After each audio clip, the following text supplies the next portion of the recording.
Hello, and welcome to Commercial Real Estate 504 Loans Building Growth webinar. On behalf of our president, Ron Busby, our board, chambers, and our staff, thank you for attending. I'm Warren Richard Jr., our outreach specialist with the U.S. Black Chambers Incorporated, affectionately known as the National Voice of Black Businesses.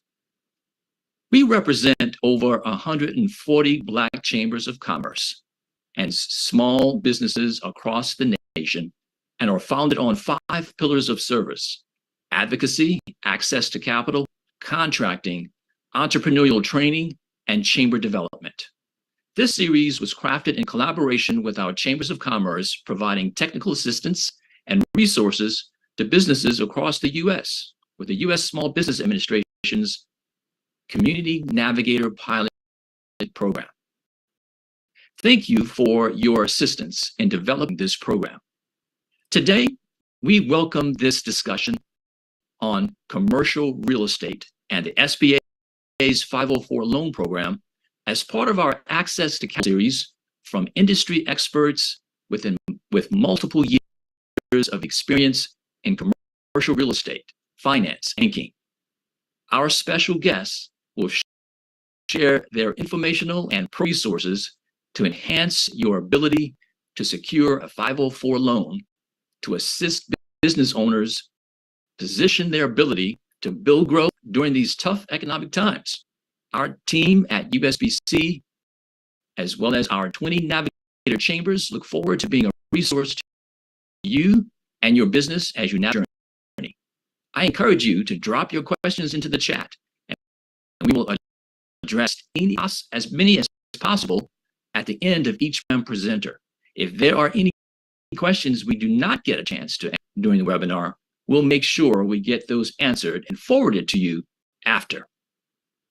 As your moderator today, I have over 15 years of experience in the fields of economic development and urban.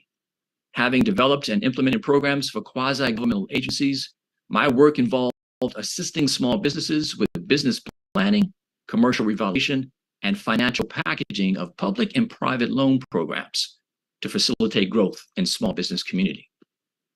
Our first panelist, Damon Isiaka, is a coach and speaker to individuals and groups interested in commercial and residential real estate, as well as agricultural and real estate development.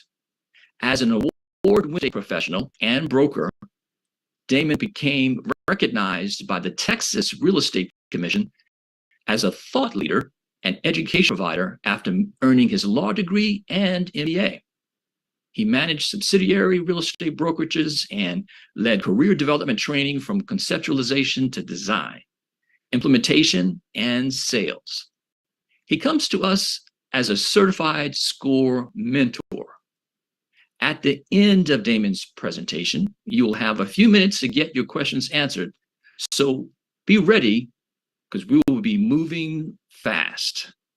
And after Damon answers a couple of questions, I will introduce Stacy Posey, a senior advisor in the Office of Capital Access at the U.S. Small Business Administration, who will make a statement and bring greetings from the administrator. Welcome, Damon. Glad to be here. Thanks for the opportunity and thanks for this forum. As you correctly said, Damon Isiaka, I come on behalf of the SCORE organization. You know, over my career, I wear several different hats at any given day. So my hat today will be that of a facilitator, a SCORE mentor that will help us think through the main topic, which is the SBA 504. SCORE is here for the life of your business. Our goal is to make sure that you have your answers, right, for your business or businesses, as most of us are serial entrepreneurs. Most of the time in my experience, people go to SBA to get the 504 loan and they're sent back to SCORE to get buttoned up, if you will. So my conversation today will go from that place. I want us to think through getting money, raising capital is maybe step 3 of the process. So step 1 is really being buttoned up. Have all your formation documents together, because these lenders, right, these investors are well versed at taking risk, and anytime somebody's investing in you, they're taking a risk. Now, the thing about taking risk is we all take calculated risk. Driving is one of the most risky things we do, but we all do it. But most of us do it because there are a lot of safety features built into our cars. Now, I'm here today because I grew up in real estate. I watched my dad do it growing up. And when I was an adult and it was time to make a decision, it was a no-brainer. So I've been in real estate since 2003, 2004. Okay. That was 20 years ago. Now, the Great Recession came and I pivoted, right? During the Great Recession, I think that's what we call it. 2008, I pivoted, went to law school. Got to law school and learned quite a bit. One of the things I learned is that I don't want to be a litigator for a career, right? And so in learning that, I quickly positioned myself to do a joint degree where I did my MBA and my law degree. So most of the time, 90% of the time, I want to wear my business hat. 95% of the legal questions I'm asked, I try to rephrase it as a business question. And that usually gives us a couple more opportunities, a couple more options. Okay, so came out of law school, graduated, class president, all of those good things, and definitely decided I did not want to spend a career litigating. I do use real estate and my law background on a daily basis in helping think through a lot of these things. Your ability to get money from the 504 is based on you being able to package yourself or your idea and presenting it and not making it look risky. So my approach to mentoring is breaking down to a 3-step approach: formation, implementation, and raising capital. Notice I didn't start with raising capital. You know, one of my favorite analogies is when you try to raise capital before you do the other parts, it's the equivalent of hurrying up and getting dressed and then hopping in the shower. It just doesn't make sense, right? And then, of course, when you show up at the lender and why they didn't approve you, well, it's because you came in dripping wet. So the formation part is real straightforward, right? Start by generally, and I'm thinking most of us are already past this stage, but let's just run through it. It'll take half a minute. You start by getting a CPA, in my opinion, to help you decide on the best vehicle: LLC, S Corp, C Corp, 501c3, whatever your decision is, you start there. Then, of course, you approach your Secretary of State and get registered. You get incorporated. Operating agreement is the next step, whereby you decide how many people own the company. Is it an 80-20 split? Is it a 50-50? Or are you a 100% decision maker? And that's important because when you get to a bank to open a bank account, they want to know who the owners are and their percentages. And then, of course, you reach out to the IRS and you get a employer ID number, a federal employer ID number.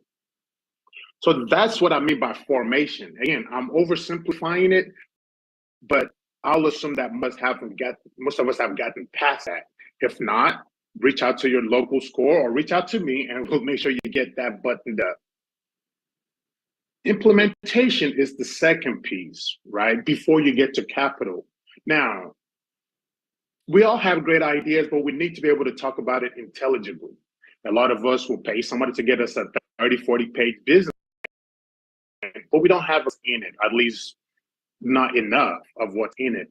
So I like to always challenge us to summarize our idea, our business into a 1-page business model canvas.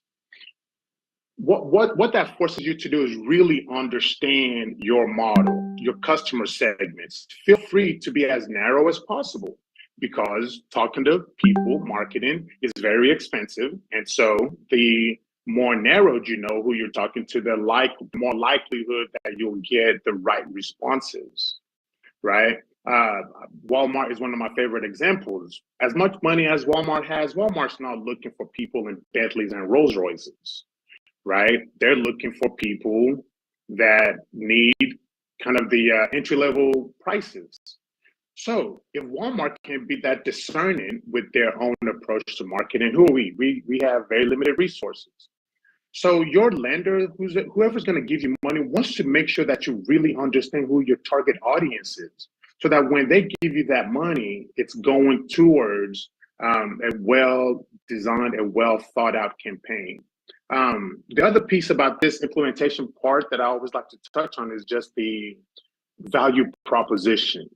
Most of us don't like to brag about ourselves. A lot of us do like to talk about ourselves, but we don't like to brag about ourselves. But that's exactly what the value proposition is asking you to do, right? When you show up to the lender, you want to look as you want to minimize the risk, right? So the more you know about who you are and your value compared to your competitors, the better, right? And being able to talk intelligibly in front of these lenders goes a long way into them writing you that $1 million check or whatever it is that you are requesting out of them. Again, if you don't have this business model canvas, reach out to your local score chapter or reach out to me and we'll make sure that you get that buttoned up, because it never fails. The reason that most people send, the reason that the SBA sends people back to us a lot of times is to help get that borrower buttoned up, right? And it's after you've done the formation and the implementation that you're now ready to present yourself, right, in front of the SBA. I have some numbers here, but we have some experts directly from that office that will go over those requirements with you. But in respect of time, like I said, my contact information is here. Reach out with any questions, thoughts, or concerns. But let me open it up for questions so that I can try to address some of those before our next presenter.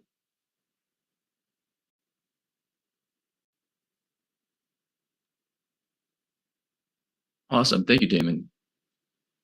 Let's see if we Absolutely. have any questions that have come in thus far.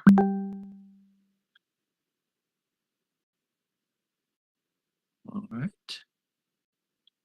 So since it was a, we all have to be very quick in our presentation. I want to, you talked about proposition, value proposition. We find that the commercial real estate, since we're talking about commercial real estate for small business owners, there is a lot of seem to be a lot of competition, a lot of ways, a lot of challenges.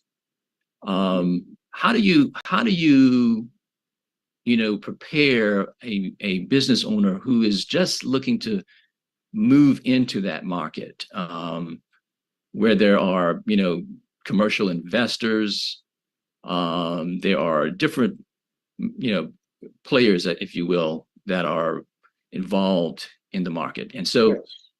how do they really zero in on presenting themselves, even if they don't have the experience of owning commercial real estate? Great question. I think it's safe to say that we're all here today because we understand the value of commercial real estate. There's no need to sell any of us on that. We all understand that the more involved in real estate you are, the more it increases your likelihood of success. Now, the short answer for your question is it all depends, right? Now, what we're talking about today is commercial real estate. The SBA 504 loan is one of many different products. Let's focus on the 504. The 504 is designed for owner occupants that are not speculative, but instead running a business that just happens to need a piece of real estate. In other words, they're your dentist, right? That dentist business is pulling out molars, but they need a space to do it.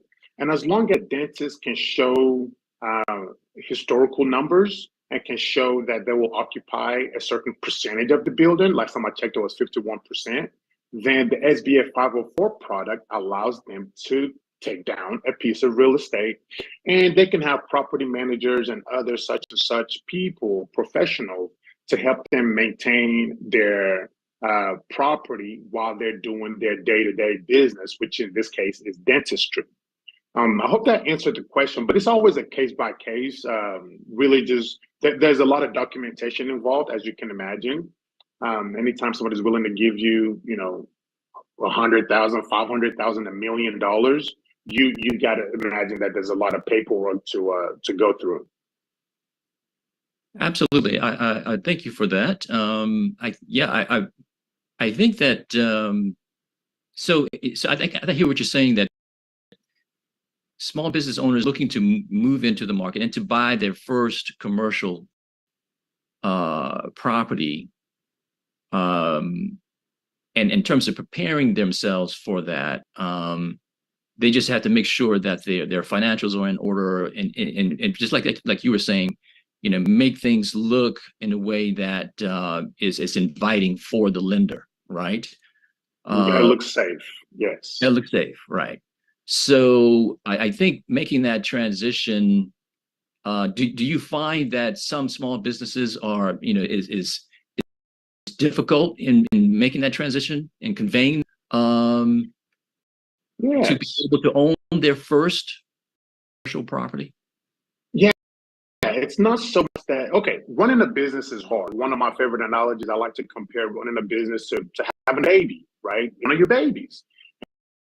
We can all agree that raising a baby is hard, very rewarding, right? Right before the call, we were talking to somebody about, you know, the baby is in college now. And he's like, I'm doing my best to not show up every day for lunch. So yes, it's challenging, but very rewarding, right? And so what we try to do with SCORE and with the SBA is trying to simplify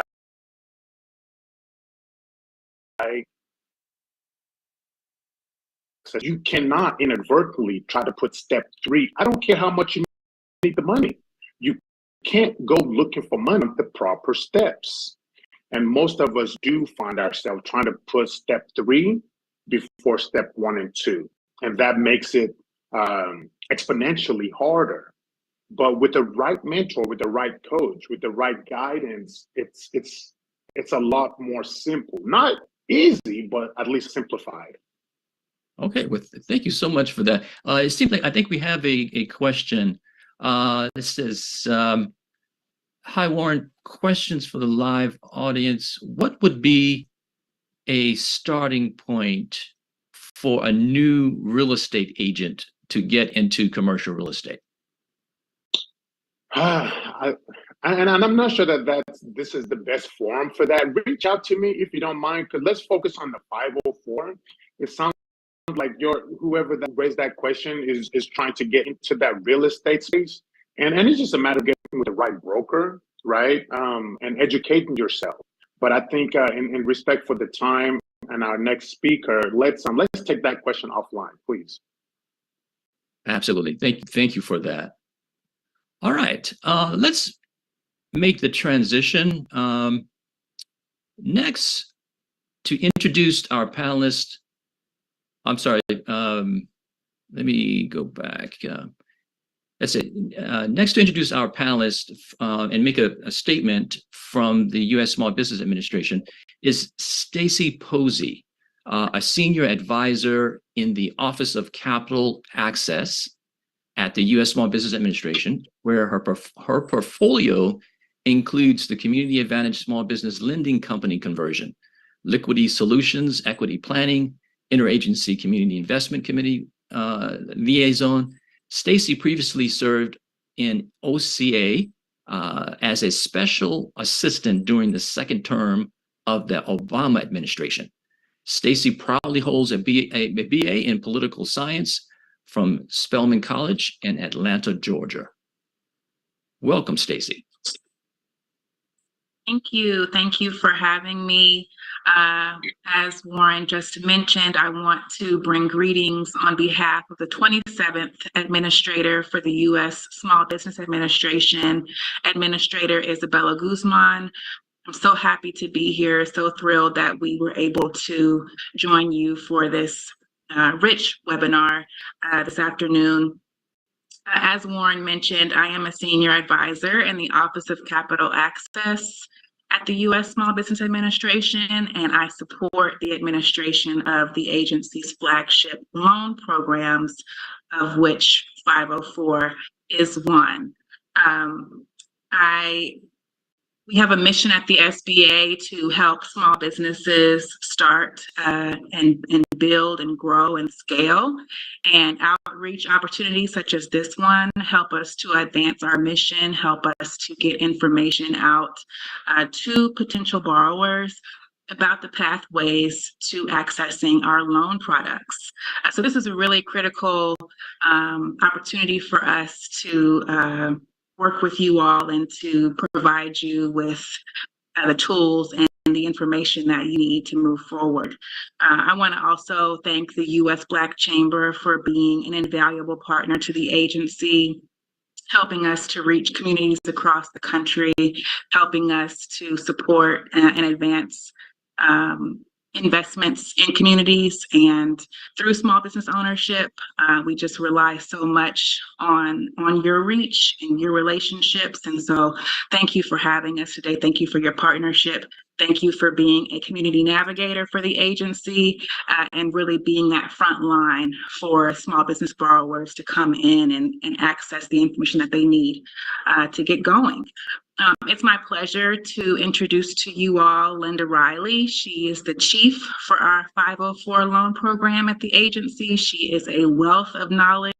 You are in incredibly good hands with her and her team today as they present all on our 504 loan program. So without further ado, I'll pass the torch to Linda and she will introduce the rest of her team. Thank you all so much.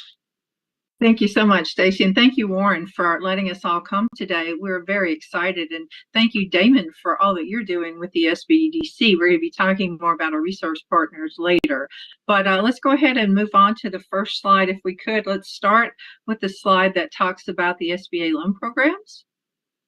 It's the next slide, and as Stacy said, 504 is just one program in the suite of all the programs that SBA has to offer. The 7A loan guarantee program is similar to just going to a bank and asking for a loan guarantee on top of the loan you were already going to ask for.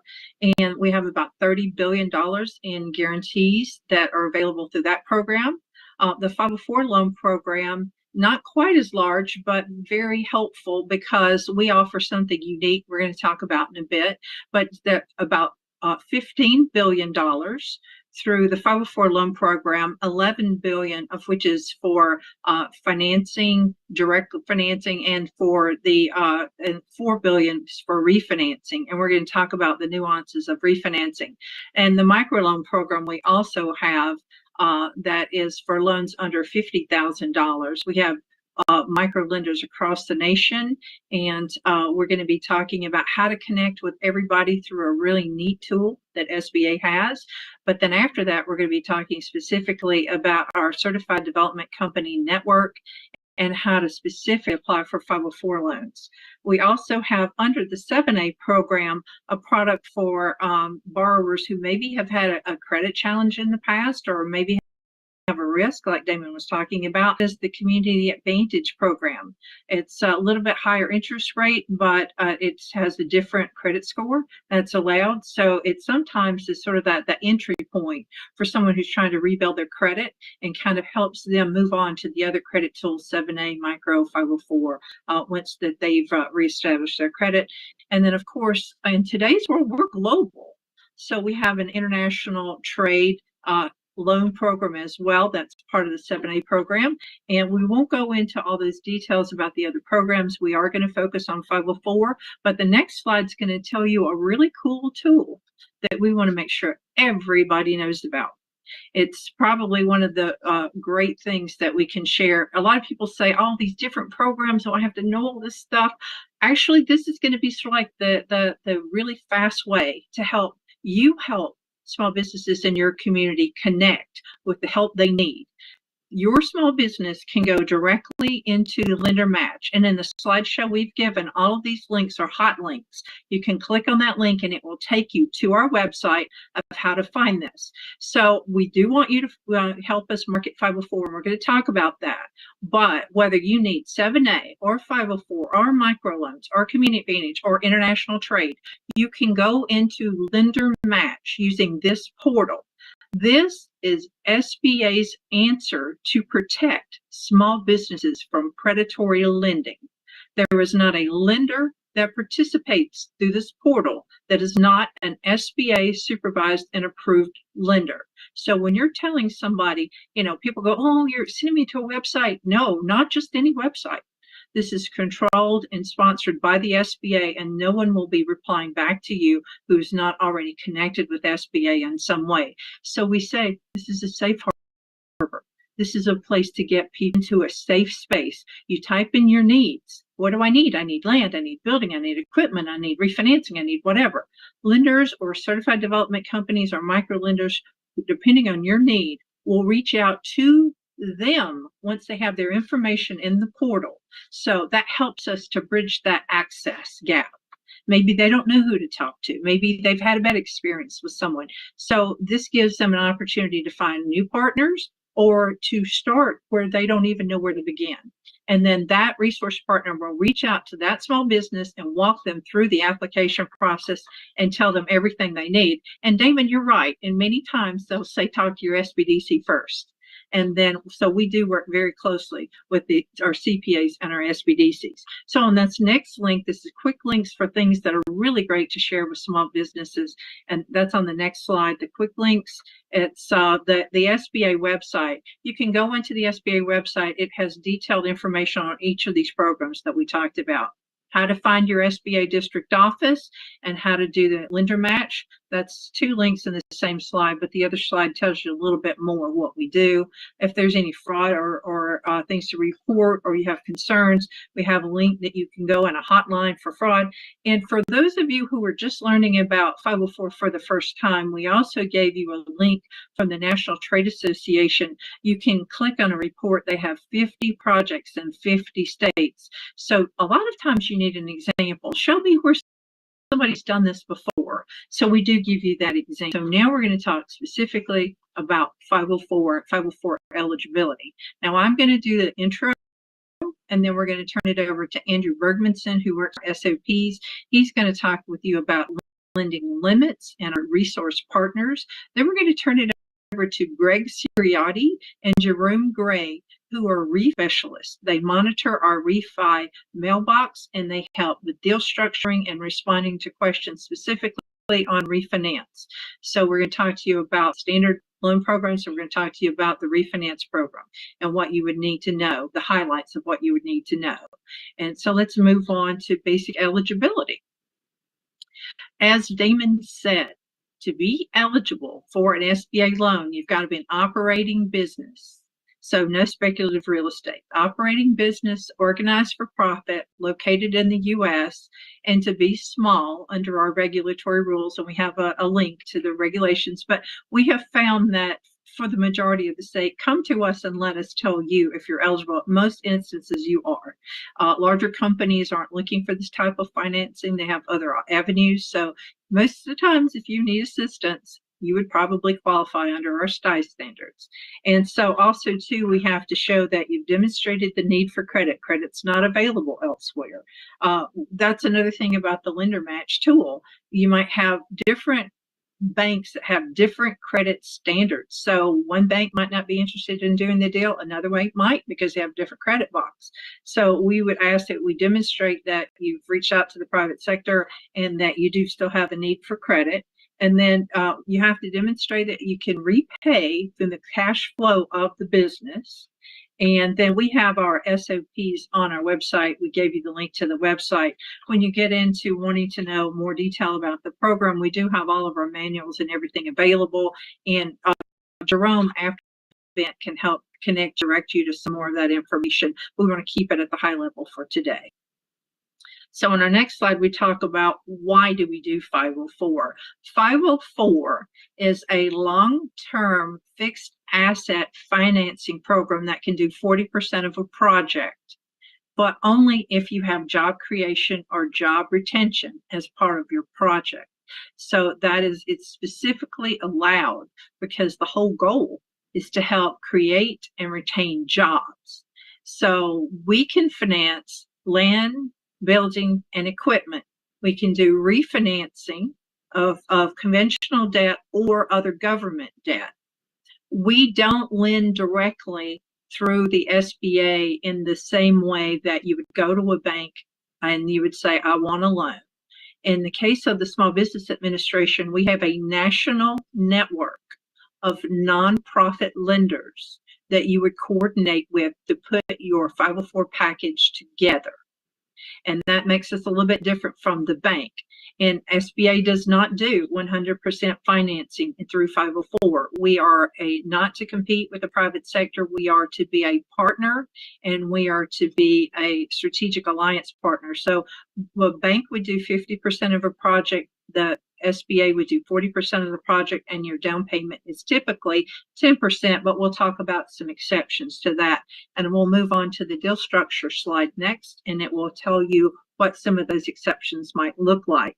So as we said, the bank would be 50% of the project, and the banks, the banks normally will go 10 years, but for the 504 portion, we would go 10, 20, or 25 years. The bank is what you negotiate, and the bank has first lien position on their 50%.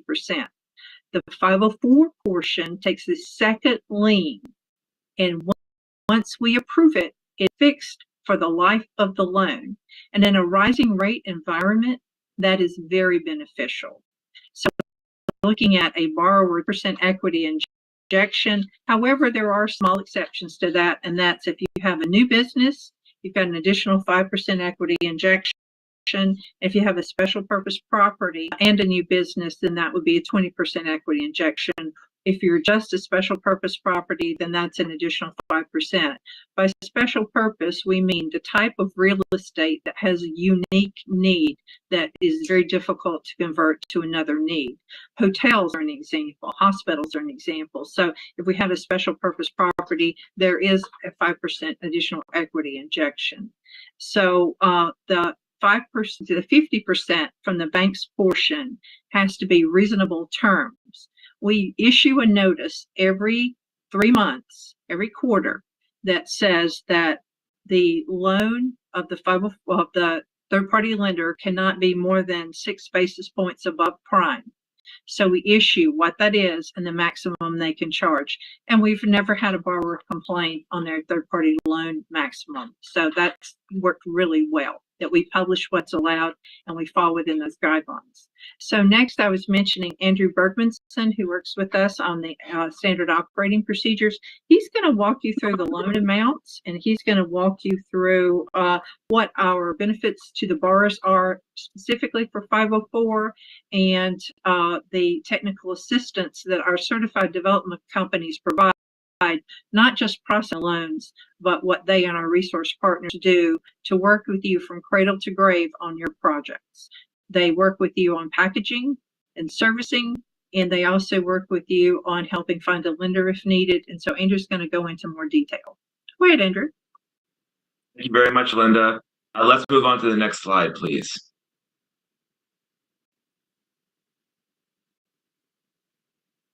So Linda's kind of given an overview of the program. Now we're going to get into a few of the more details here. So for fiscal year 2022, which is quickly coming to a close, the 504 program was approved for $11 billion, and the 504 refinancing without expansion was approved for $4 billion. Now, obviously, we're hoping for a new budget. That's a question that's up in the air at the moment, but for right now, we're still in fiscal year 22. We still have that until September 30th. So if you're interested, it's still a great time to take advantage of these authorizations that we have for the current fiscal year. 504 project sizes, the minimum is $25,000. The maximum Maximum would be $5 million under most circumstances. However, there are a few circumstances where we can give a maximum of $5.5 million. That would be small manufacturers, and the way we determine that is by NAICS code here at SBA. It also applies to energy public policy projects, those with a reduction of energy consumption by at least 10%, or those where renewable energy sources are generating more than 15% of the energy used. For the job creation or retention requirement, we have a requirement for how many jobs must be created or retained, and these numbers have been recently updated. So you must create or retain one job for every $90,000 guaranteed by SBA within 2 years of project completion. There are a few special cases where that gets bumped up to $100,000, and then for small manufacturers, the number is actually $140,000.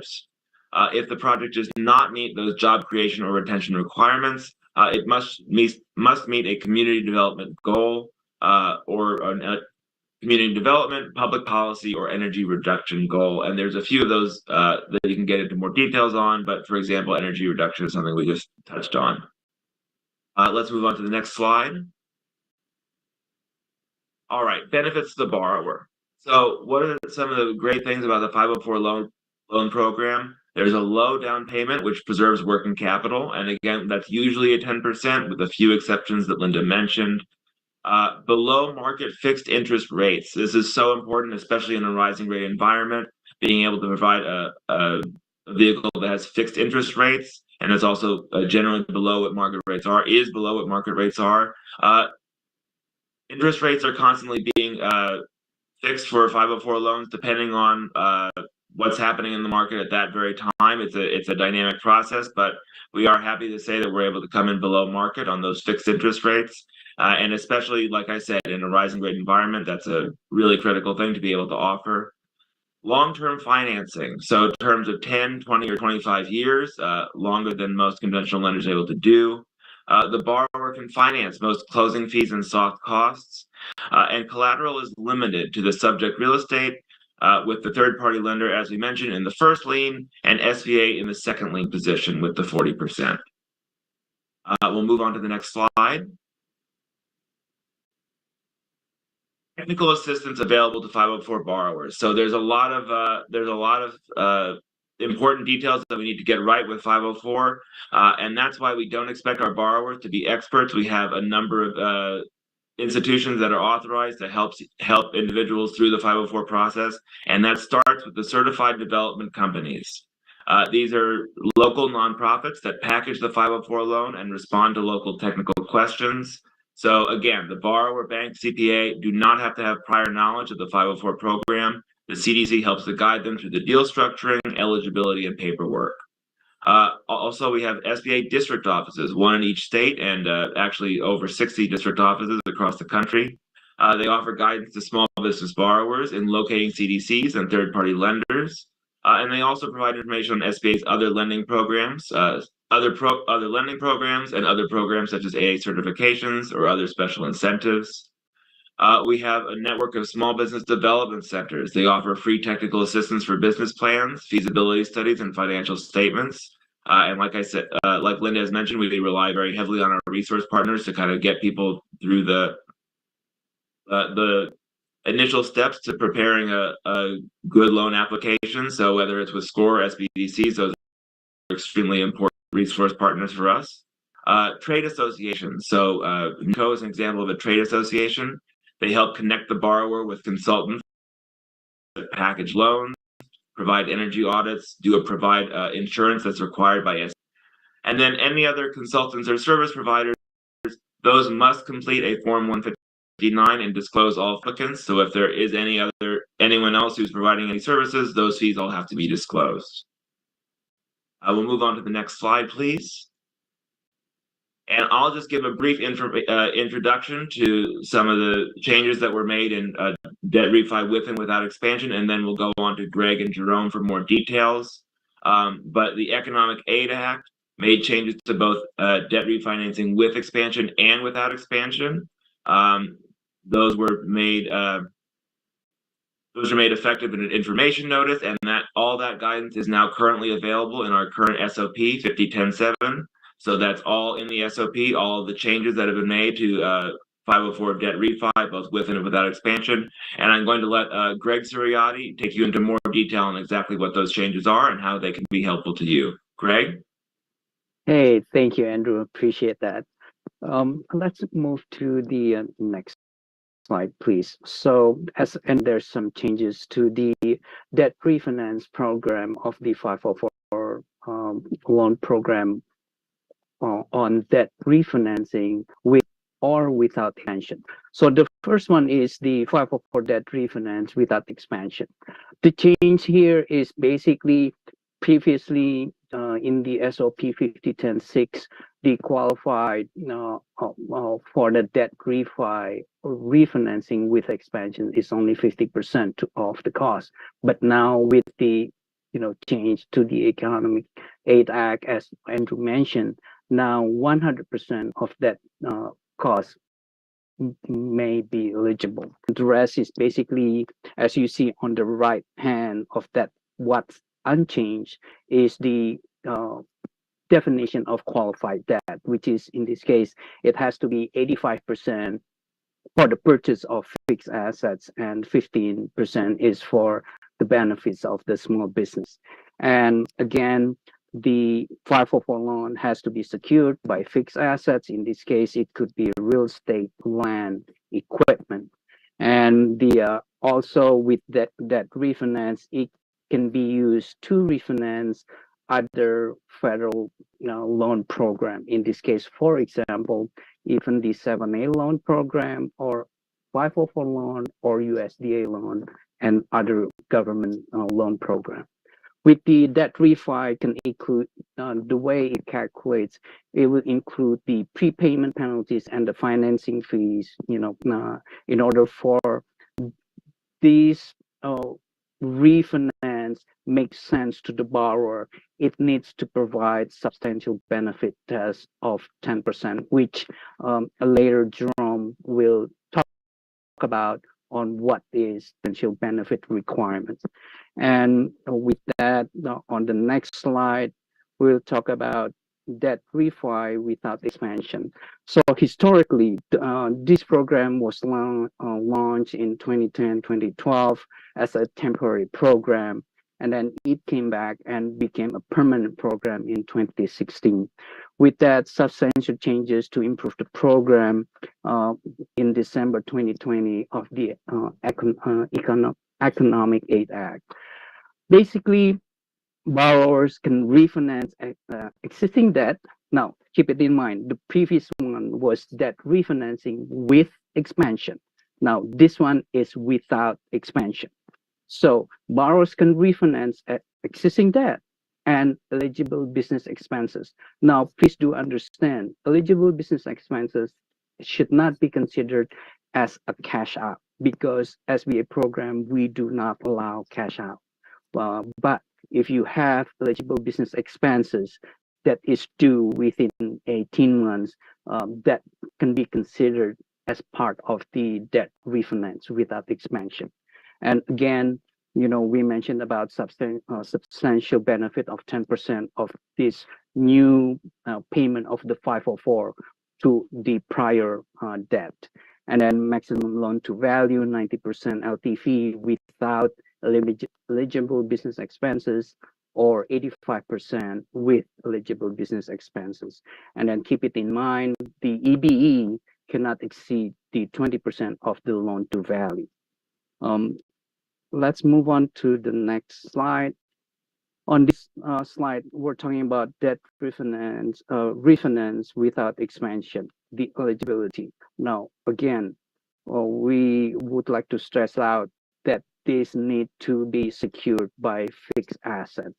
It's, land, building, machinery, equipment. But then keep it in mind, the intangible assets is not fixed assets, so it's not eligible under the 504 debt refinancing, both with or without expansion. On the next slide, we'll talk about what's changed from the previous debt refinance to prior to Economic Aid Act to now. So previously, the requirement it's the loan has to be in place for 2 years, but now the minimum is 6 months and secured by eligible fixed assets. And then it may include subject to federal guarantee, again, 7A, 504, USDA, and other federal loan program. And then with that, the acceptable repayment history within the 12 months period. Now, just a good news on this part, if a loan is in deferment, it may be eligible with the debt refi, subject to review by the SBA Loan Processing Center. And again, the unchanged requirement for this to be qualified is that applicant, which in this case we're talking about the small business, it has to be in operation, again, in operation of a minimum of 2 years in order for the applicant to be eligible. And again, the qualified debt requirement 8515, which is talking about the real estate and other use of business purposes. And with that, on the next slide, we're talking about an existing 504 loan can be talking about the federal debt, which Jerome Gray, my colleague, will talk about more on the federal debt refinancing. Jerome? Thank you, Greg. So just like, your household, if you're a homeowner, there are times where you do need to consider restructuring your debt. And this is the same for business debt. When it comes to refinancing federal debt, if you are considering refinancing a 504 loan, you heard earlier in the presentation by Linda Riley, she introduced what a third party is. The third party could be, any lender, it could be a bank, but the third party is the party that's covering the first 50% of the loan. If you're going to refinance a 504 loan, it's got to be all or nothing. We have to refinance both the third party loan and the 504 loan, which is the SBA portion, because the third party loan has to be paid in full. We do allow you to refinance an existing 7A loan in whole or in part. However, there's a stipulation with that. The CDC is responsible for the SB portion, has to check with the 7A lender to make sure that they are unwilling or unable to modify the current terms that are set in order for that loan, that 7A loan, to be included in a refinance. Most lenders will not take in consideration of a partial release of collateral when it comes to paying down the debt on that real estate. We do have cases where we have CDCs that are both 504 lenders and 7A lenders. So if you have a situation where we have the same institution debt, we still have to confirm if a 7A loan is taken in consideration for refinancing. We still have to take in consideration if the secondary market or the 7A lender has the ability or is unwilling to modify the existing terms of that 7A loan. When it comes to refinancing other federal agency debt, we now can include that into a 504 loan as well. But the one thing that must be taken in consideration is, in an example, I think Greg pointed this out, USDA is an example. We ensure that we understand the terms of the other federal agency that we're seeking to refinance to make sure that we can justify conditions, as well as making sure that it's beneficial to the borrower. Next slide.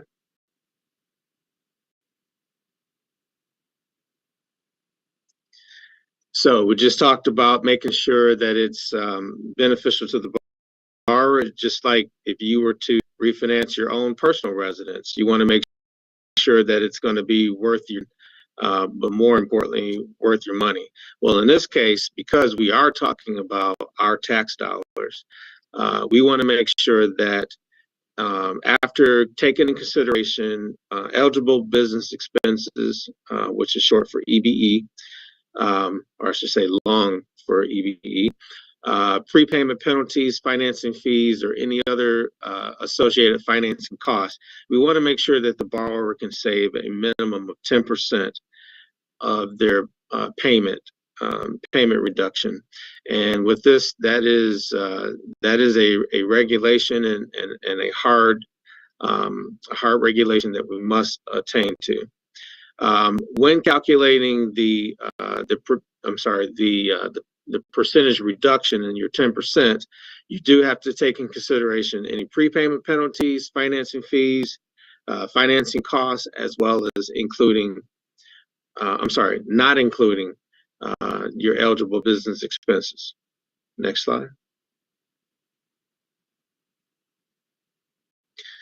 So when it comes to refinancing a 504 loan without expansion, the business must have been in business operating for a 2-year period. You do have situations where a business ownership structure may have changed, and so we put the onus on the CDC to justify in their credit memorandum that the new ownership structure does qualify for the business operating in a 2-year span, accordingly to the new business appendix 3, the SOP of the SBA. Next. So what's unique about SBA loans is once you have received your approval, and Damon kind of alluded to this earlier, you know, there's a lot of paperwork involved and a lot of hard work and statistics that are drawn up to make sure that these loans qualify. Once a 504 loan has been approved, we have 48 months to disperse the funds for that loan, with the exception of refinancing without expansion. In the event of refinancing a loan without expansion, we only have 9 months from the date of your approval. We do take in considerations case by cases to extend that for an additional 6 months, because there are times where things are out of our control, of the borrower's control, but we do have a system in place if needed. Next.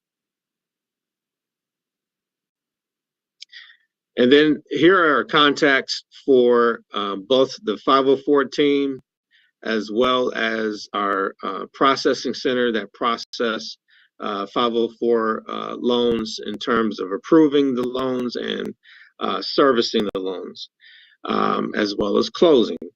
And then as you see at the very bottom, we do give you the opportunity to run questions by us about 50 or any type of 504 refinancing or structuring.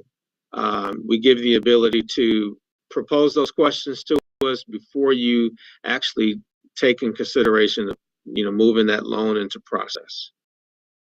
Next.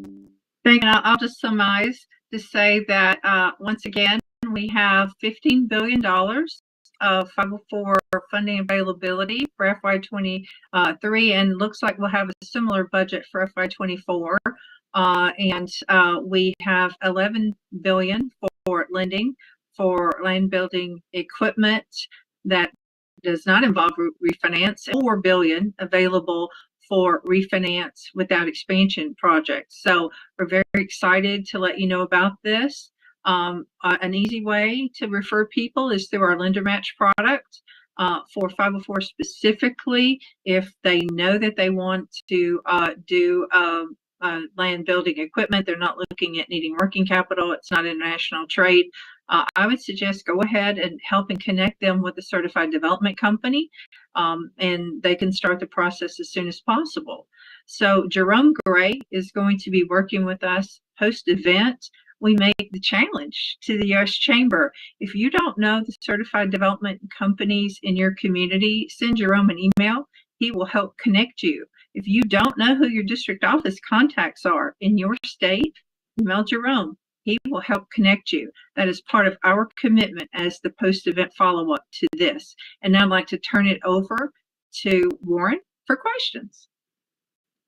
Awesome. That is great information. Thank you, SBA team, for such a fantastic presentation.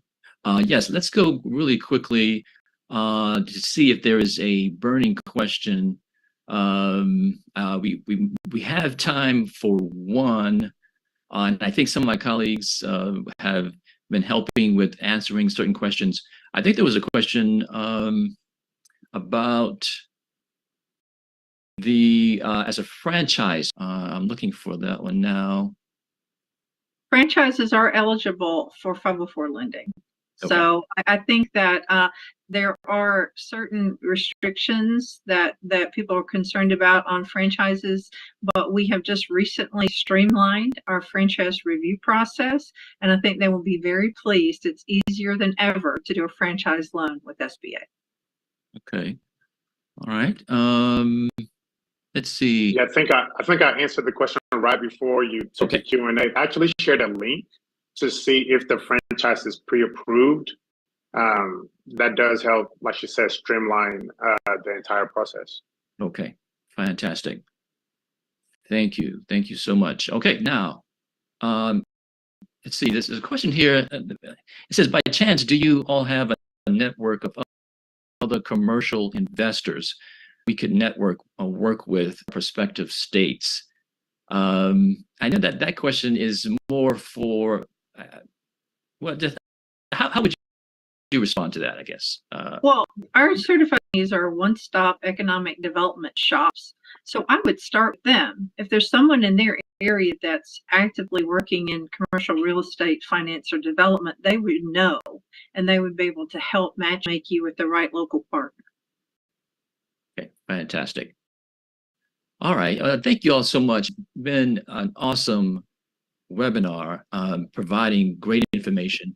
I just want to, again, reiterate to everyone that we will be getting any resources or answers to questions that were not addressed in the webinar to you. And I think that we're going to have to transition at this point. And so I want to thank you to our gracious panelists for sharing their wisdom with us. This has been, I think, a full of information that I think will help our audience make the transitions that they need to, or at least get more research done in preparation for an application for commercial real estate. So thank you all again for such a great session. Again, if you missed the welcome at the beginning of today's webinar, we indicated that any questions we did not get a chance to answer during the webinar, we'll make sure to get those answered and forwarded to you after the webinar. We invite you to give us your feedback on today's session. Just scan the QR code on the screen and type in surveymonkey.com/r/biz-future. Again, thank you for attending Commercial Real Estate 504 Loans Building Growth. This was possible through our work with the SBA Community Navigator Program, funded in part through a grant with the U.S. Small Business Administration. A tremendous thank you to our guest speakers, Damon Isiaka, Vice President, Academic Outreach, Certified SCORE Mentor. Stacy Imposi, Senior Advisor, Office of Capital Access. Ms. Linda Riley, Chief 504 Loans Division. And Jerome Gray, Loan Specialist. Greg Suriati, Financial and Loan Specialist. And Andrew Bergmanson, Senior Financial and Loan Specialist. And our Community Navigator Chambers for advocating for Black businesses, and to you, our viewers, for sharing in this discussion. USBC introduced by Black, the only Black certification with a business directory providing businesses that certify access to private and public procurement opportunities, highlights, and other benefits. The program can help prepare you for the contracting space as a documents preparation guide. Certified today by visiting usblackchambers.org for certification. Join us for upcoming events.